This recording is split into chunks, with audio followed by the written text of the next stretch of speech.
வணக்கம். இன்னைக்கு நாங்க பார்க்க போறோம். பூமிக்கு ஒரு புதிய நிலவா? அடுத்த 58 ஆண்டுகளுக்கு பூமிக்கு துணை கோளா? வாங்க வீடியோக்குள்ள போகலாம்.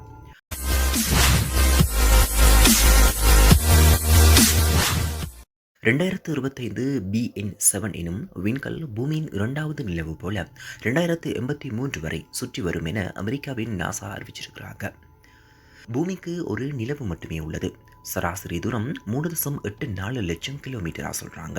இந்நிலையில் ஹவாய் பல்கலை விஞ்ஞானிகள் 2025 BN7 எனும் சிறிய விண்கல்லை 2029 கண்டறிஞ்சிருக்கிறாங்க. இது பூமியின் சுற்றுப்பாதைக்கு அருகே 2.99 லட்சம் கிலோமீட்டர் தூரத்தில் பூமியை போலவே சூரியனை சுற்றி வருகிறதாம். இது 1960 முதல் சுற்றுகிறது. 2083 வரை சுற்றி வரும். பின் அதிலிருந்து விலகிச் சென்று விடும் என்று சொல்லி அடையாளப்படுத்துகிறாங்க. இது பூமியின் இரண்டாவது நிலவு போன்றுதான் குவாசி மூன் என நாசா விஞ்ஞானிகள் தெரிவிச்சிருக்கிறாங்க. இதன் அகலம் 62 அடியா, நீளம் 98 அடியா சொல்றாங்க. இது நிலவை விட பூமிக்கு அருகில் சுற்றி வந்தாலும் இதை வரும் கண்ணால் பார்க்க முடியாது என்று சொல்லி அடையாளப்படுத்துகிறாங்க. ஏன்னா இதன் அளவு மிகச்சிறியதான்.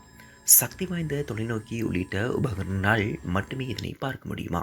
இந்த விண்கல்லால் பூமிக்கு எந்தவித பாதிப்பும் இல்லையாம். இதற்கு முன் 7 குவாசி மூன் பூமியை சுற்றி சென்றுள்ளமை குறிப்பிடத்தக்கதா.